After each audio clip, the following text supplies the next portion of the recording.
Hay públicos que hasta una sala puede tener 30 personas. Ah, ganun din. 30 din. Oo, 30. Una sala.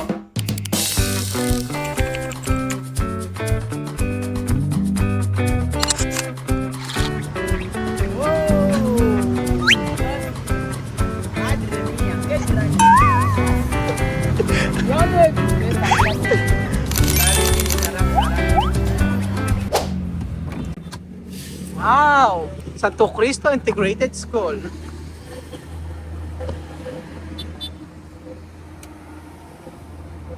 Good afternoon, Wesley. Buenas tardes. ¿Cómo estás? Ando po tayo mga amigos sa may Santo Cristo, San Isidro, Nueva Ecija. At nandito po yung aking pinsan, isa pong guro dito. So gusto ko ipakita kay Wesley yung school dito sa Pilipinas na public, tapos bukas po yung private para alam niya yung pagkakaiba, no? Yo quiero enseñar esto público, eskwela, no? Yo quiero enseñar tú para tú sabe. Mañana de privado. Ayan. Ayan po mga amigo. O esto eskwela de público. Así, mirar dentro. Hello, KNG. Good afternoon. Asa si Ate Sheila?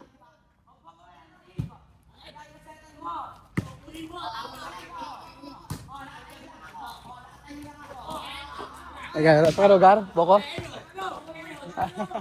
Ha? Okay. Isalin niyo muna saglit to. Halika, okay. Ayan na. Ayan na, ayan na. Ayan si Equatorial Giti. Ayan si KNGTV. The boys. Very kind. Play. Play. You know how to play volleyball? Okay, laro kayo KNG.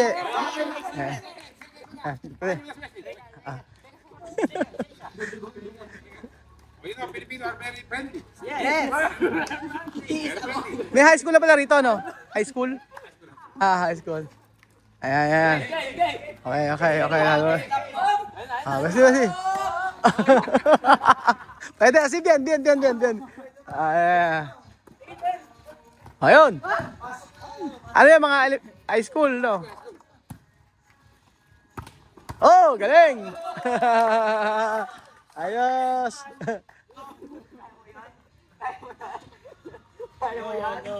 Está bien, así. Meron palang high school na dito. Meron ba tuition ng high school dito? May tuition? Ano, marunong! Oh, Wesley! Ay, ginawa pa, oh! Ayan.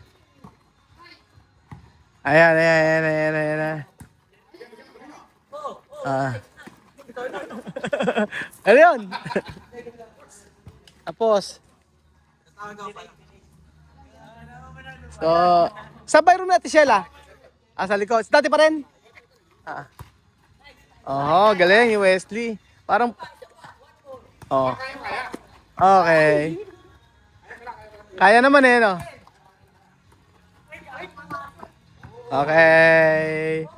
Oh, Wesley. Kaya ni Wesley.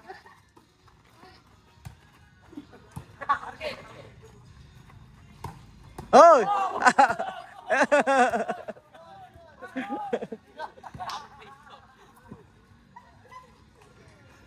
Marunong pala eh. So, dapat pakitaan natin ng ano yan. Ayan po. Siyempre, ayun pala si Ate Sheila. Hingin na. Ayan po ang aking pinsan. Ang magandang taga Santo Cristo. Kamusta ang pagtuturo? Okay lang po. Ayun si Wesley, dinala ko dito eh. Gusto ko kasing iyan sa kanya kung ano yung pagkakaiba ng public at saka sa private. Para at least may idea siya. Hindi yung papasok bigla siya sa private. Oo, nag-start na siya ngayon, mag-start na siya ng tutor. Meron siyang online. Oo, online. Nag-online tutor muna siya para preparation. Para sa pagpasok. Mahirap kasi na isasabak natin agad. Oo. Oo, may background eh. Pero kung ako tutusin nga, mas gusto ko sa public eh. Gusto ko sa public. sa private naman kasi konti. Tutok sila, oo. Yun nga, mahal. Oo. Pero kasi gusto ko kasi iba kasi Ate Sheila din yung ano, sa public. Pag sa public kasi makakasalamuhan niya yung mga estudyante, marami, oh. Ibang level. Ibang level. Kaso nga lang, syempre, baka magalit sa akin yung ibang mga tao pagka sa public. Oo. Uwi ka. Oo, bakit? Di ba? Kaya sa private natin siya i-enroll. Tinatanong ko sa kanya, ano ko sa yung iba. Siyempre, iba yung ano, yung iba yung public, iba yung private. Kaya gusto ko sa kanyang ipakita. Para, Difference. oo, yung gano'n. Pero ako, elementary talaga, public ako. Masaya sa public. Oo. Ayan na, tapos na. Naglalaro pa si Wesley. Oh, wait. Oo, ay hindi na yung babalik. Ayaw nang bumalik eh. Wesley! Ayan na.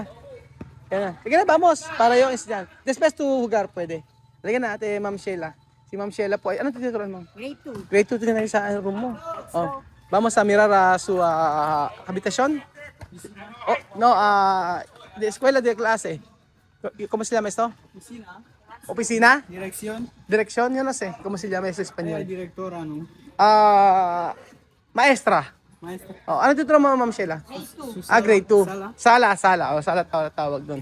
Para at least alam niya. Ito, grade 1. Dalawang classroom, grade 1. Grade 1. Pero sa Ma'am Sheila, sa elementary, ilan ang ano talaga? Ang estudyante? 30 pataas. 30 pataas? Nagko-40? Oo, depende yun kung maraming estudyante tapos wala kang teacher. Adityo Wesley, una eskwela, di publiko ay 30, 40. Niños. Oo. Ayan. Yung sa akin kasi 35. 35. Pero yung iba naman, wala pang 30, 28 yun. Ano yung grade 1. Pero ang tinuruan mo talaga dati, ano? Noong unang-una ko, nag-kinder muna ako, tapos na-permanent ako sa grade 1. Tapos grade 2. Grade 2. Nagturo ka ng grade 3, grade 4, grade 5, grade 6. Hanggang grade 2. Ayo. Pero mas mahirap doon. Mas mahirap daw turuan mag ano ng ganyan magturo. Mas okay na yung grade 2 kasi natuto na sila ng grade 1. Mas pinakamahirap grade 1. Oo. Oh, Yung mas grade 1 kasi, yung kinder kasi beginning sila, gano'n. Oo, Tapos yung grade 1. yung grade 6. Ay, okay na yun. Madali na. Madali na. Mga pasaway ba ngayon yung mga bata? May pasaway, merong hindi. Ayan, Pero mas mature na sila. Mas mature din Oo. kaysa dati. Dito kasi, yung mga, parang mga baby pa pagka Grade 2. Pinaliliguan mo pa. Hindi naman. Hindi. Hinuhugasan na lang, oo. Okay, basta may ilang para maliwanag. Ayan, Westy. Esto, This is my classroom. classroom. Maestra. Sala. Ang ganda ng classroom mo. Ikaw ba, Maritas nag-aayos lang yun. ikaw ba, Kuya Angie, nag-ano? Siyempre ako, kalilinis pa lang. May kulang dito. Kaya pulso. Esto, como sopi. Segundo. Segundo. Aha. Niños. Niños. Ay, como bambino. Escolar. Preskolar. Como bambino. Ganyan. Oo nga, ano? Primero, escolar 1, preescolar 2. Preskolar 2. Oo, sabi ko grade 2 ba? Oo, grade 2 siya tinuturuan mo. Buti hindi ka nalilipat ng room. Hindi. Nung nakaraan yung nililipat ako, sabi ko, wag na. Oo, ang hirap mag-ayos eh, no? Kaya naayos ko na, nagawaan niya. Oo, mag-ayos. Diba, may TV ka nga eh, oh. Oh, may TV ka. Meron kang, kumpleto ka pala dito eh. Ang kulang, may TV ka nga eh, oh. Tapos meron kang, kumpleto ka dito. Meron, nga, may lutuan. Oh, may kumpleto. Oo. Pagka nandito siya, Oo, kusinar, pwede. Kusina. Aha, pwede kusinar. Kusina. Aha. Alam. Ay, siya, kami bumibili ng lutong ulam. hindi mo niluto mo Siya lang. lang nagluluto. Yung mga bata nag-uuwian. Hindi sila. Meron lang ilan natin kumakain. Nakakain na naman. Pero pwede mag-feeding program dito. Kunyari mag-ano ako, sponsor, gano'n. Pwede. Yung klase, Very much welcome. yung klase mo lang, gano'n. Pwede ako mag-sponsor. Kunyari, pagkain, feeding. Ibang, mahaba pa naman yung panahon eh, no? Pag di na ako busy, pwede na ako magka-feeding dito. Kasi, ganyan kasi busy ako sa kanya. Kasi pine-prepare ko. Hinanapan ko siya ng tutor, English. Merong nag-sponsor na gustong siya na lang daw. Oo, libre sa kanya yon. Oo. Ang tinuturuan din niya, tuturo din siya ng mga Spanish. Gagawin, para matuto mag-English. Ganon. Bukas dadaling ko sa private naman. Para malaman. Oo, para makita niya talaga yung kaibahan ng classroom sa ano. Oo. Wesley, kaya ito pwede decir esto sala. Kaya esto publiko ha? Aha. Pero esto igual de Guinea? Que diferente? Diferente que está bien limpio, espacio para todos los niños. Ah. Ahí está. Pequeño, ¿no? Pequeño. Pequeño también. Sí, Pequeño solo ahí. Grande, sillas, grande. Pero cada sala, ¿cuántos niños? Hay públicos que hasta una sala puede tener 30 personas. Ganun din. 30 din. Oo, 30. Una sala. Oo. Pero esto de salas igual ahí o no? No, aquí más grande. Más grande esto. Más, kay mas bonito ahí. Okay. Mas maganda raw dito, sabi niya. No, me decía esto, me sale cierto. May cierto? Yung lang sa dulo. Okay.